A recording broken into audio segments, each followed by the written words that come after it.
un président d'un grand pays européen, juste après les élections européennes, où il s'est un peu ramassé une gamelle, nous a dit « Je leur ai lancé une grenade dégoupillée dans les jambes ». Alors une grenade dégoupillée, c'est ça, exactement ça, et ça fait rien du tout, parce qu'il n'y a pas le ressort. Une grenade dégoupillée, c'est ceci, voilà. Ah merde, décidément.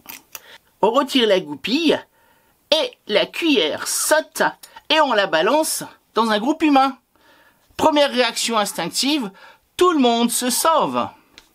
Et ça met aussi un certain chaos, pour pas employer d'autres mots.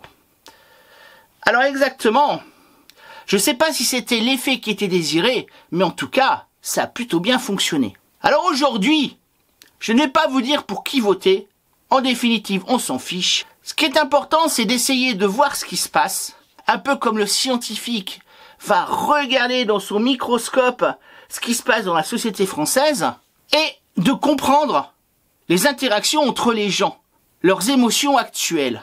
Des gens sont terrifiés parce qu'ils ont peur que le fascisme revienne s'installer en France. D'autres sont terrifiés parce qu'ils ont peur que le collectivisme soviétique s'installe chez nous. Et enfin d'autres ne savent plus vraiment quoi faire. Alors on va essayer d'en savoir un petit peu plus et c'est après ça.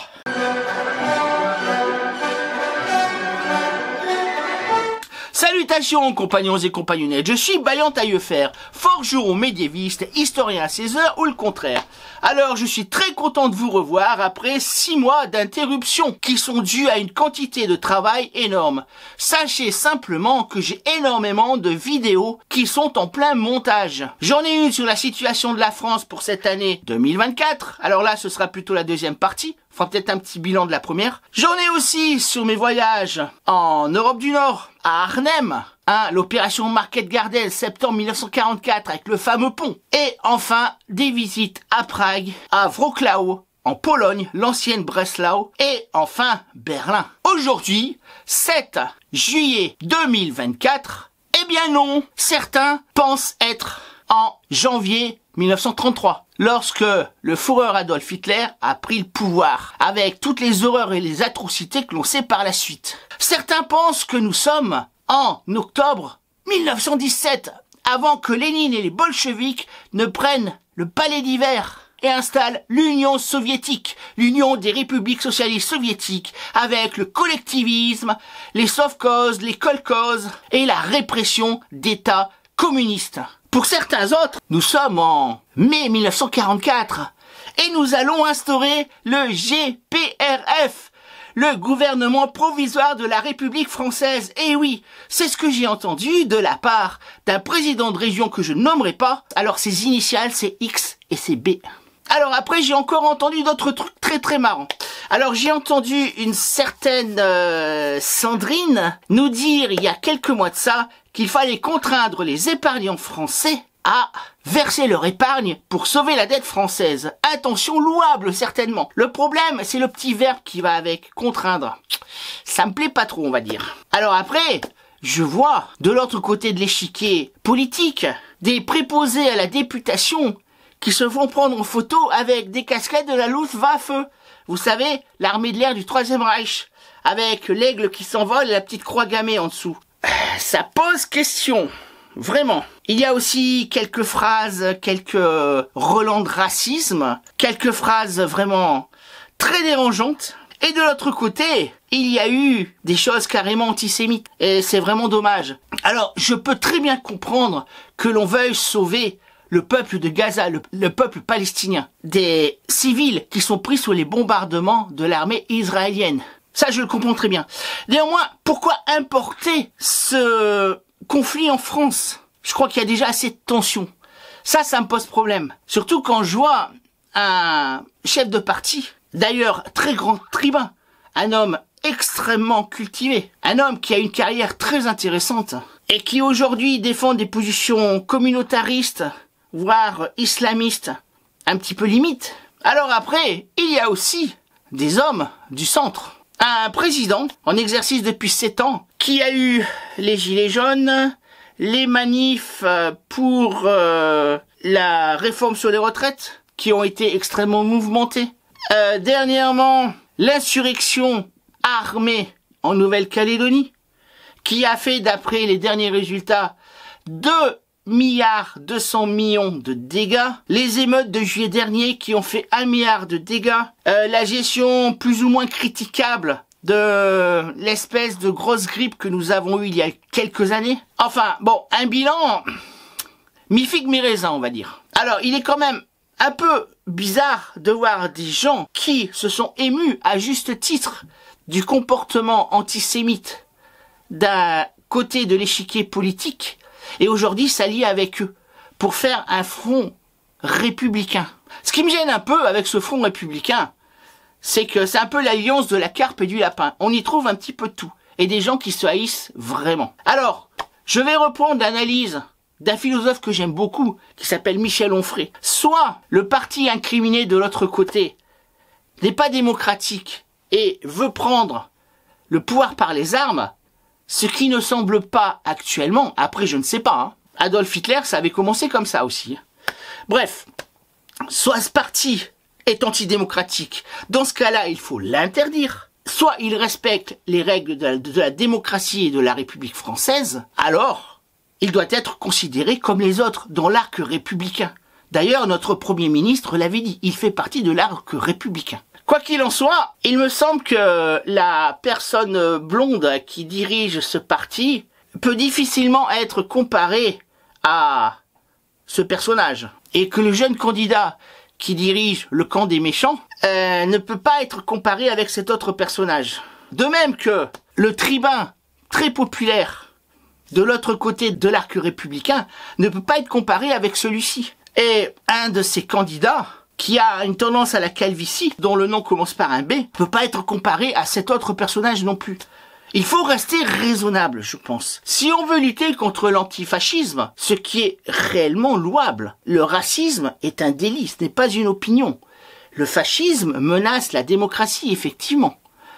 Mais par rapport à ce que je connais de l'histoire du XXe siècle, lutter contre le fascisme, contre le nazisme, en 1942, 43, 44, c'était autre chose que de lutter aujourd'hui contre ce parti qui est incriminé par beaucoup de gens. Du côté gauche de l'échiquier politique, tous les dirigeants ne peuvent pas être comparés, quoi qu'ils se prennent un peu pour ces personnages, à des héros comme Jean Moulin, comme Pierre Brossolette. Je vous rappelle que Jean Moulin a été torturé par Klaus Barbie à Lyon. Et je vous rappelle aussi qu'il est mort, suicidé ou des suites de ses blessures dans un wagon qui l'amenait au cœur de l'Allemagne du Troisième Reich. Pierre Brossolette, lui, est mort au siège du Sicherheitsdienst, les services de sûreté du Troisième Reich, au 84 de l'avenue Foch à Paris, en se jetant du 4e étage, la tête la première, contre le trottoir, pour ne pas avoir à parler. Et il est mort un jour après des suites de ses blessures, en n'ayant donné qu'un seul nom, le sien. Alors excusez-moi, mais lutter contre le fascisme, c'est pas ce qu'on vit aujourd'hui. Moi, je vois pas des gens qui défilent dans la rue en chemise brune, avec le bras en l'air et en chantant certaines chansons. De même que je ne vois pas des membres du NKVD ou du parti bolchevique qui mettent toutes les villes à sac. Alors on pourrait me rétorquer que du côté des antifas, il y a certaines milices qui ont tendance un peu à se prendre, du moins à adopter le comportement des SA de Hitler avant 1933. Et ça, c'est un peu dommageable, effectivement. Je trouve que ça nuit à la valeur de leur lutte. Mais bon, c'est un avis personnel. On a le droit de vote en France, mais il faut respecter l'avis des autres. Il faut respecter le sentiment politique de chacun et son choix. Ça fait partie de la démocratie. La démocratie, c'est le demos krateia.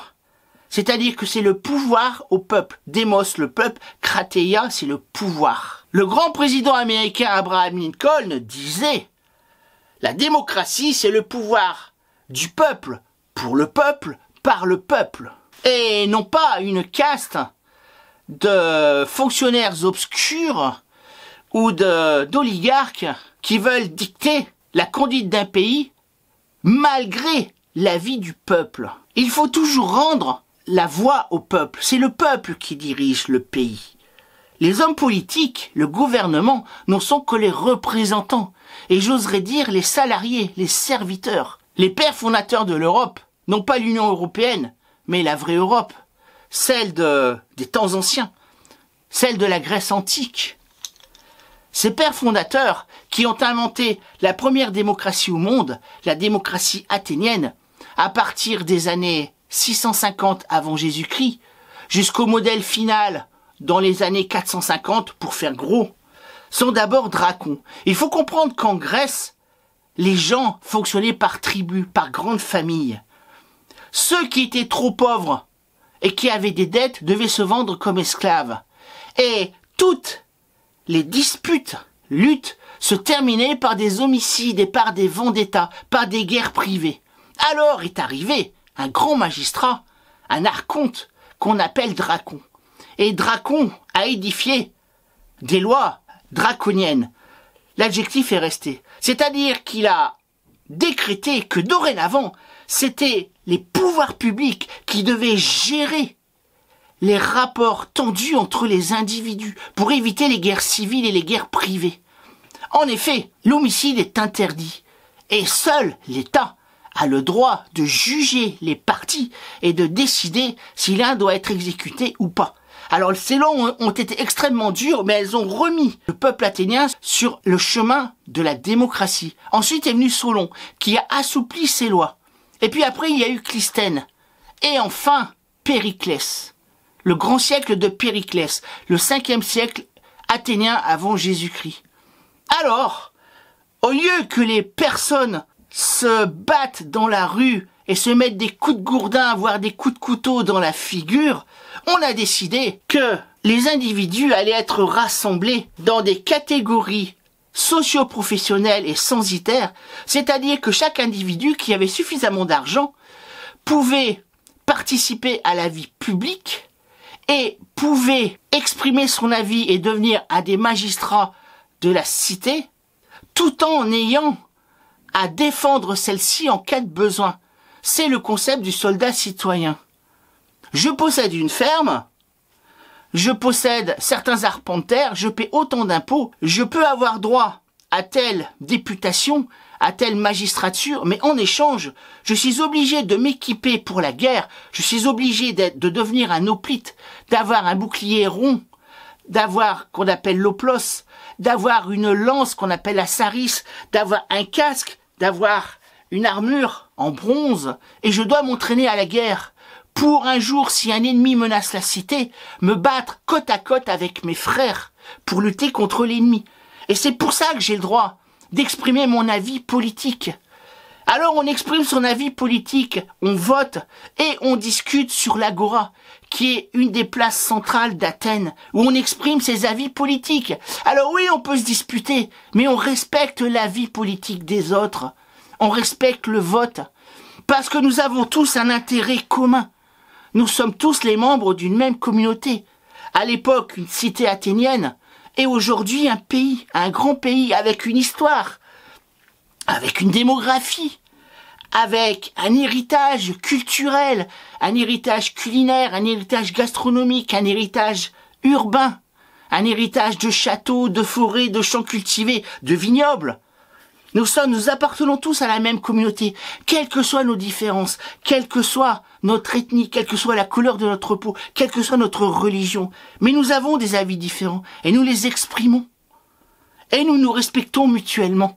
Ce n'est pas parce que Tartampion a gagné sur truc bidule que les deux vont se mettre sur la figure. Ça ne se fait pas comme ça. Parce que sinon, ça devient ça. Ça devient la guerre civile, ça devient les guerres privées, ça devient la guerre entre bandes. Et croyez-moi, j'ai suffisamment étudié les guerres civiles, que ce soit au Moyen-Âge, les émeutes sous Philippe le Bel, les émeutes fiscales, les émeutes sous Charles V, sous Charles VI avec Étienne Marcel, ensuite les Maillotins, les Cabochiens, la guerre civile entre les Armagnacs et les Bourguignons, qui a duré 30 ans. J'ai suffisamment étudié tout ça. Et les guerres civiles, il n'y a pas si longtemps que ça, en ex-Yougoslavie, au Rwanda, avec de véritables génocides, pour vous dire que la guerre civile, c'est la pire des guerres. C'est celle qui fait lutter voisin contre voisin, frère contre frère, ami contre ami.